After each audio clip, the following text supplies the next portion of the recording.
Hey everybody, I'm Lisa Karen. I'm the CEO of Lighthouse for Life, and I'm here with Cam Moss. I'm a volunteer with Lighthouse for Life, and I'm coordinating this Over the Edge event. We're very excited to get to tell you about a fundraiser we have coming up on May 14th, where you can actually rappel over the edge of the Hub building downtown Columbia.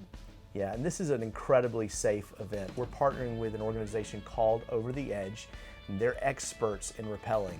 In fact, in their 13-year history, they've facilitated over 900 events with 64,000 rappellers. Which is remarkable, and it means that you can even bring your family. It's a family-friendly event. We have 2 ropes going over.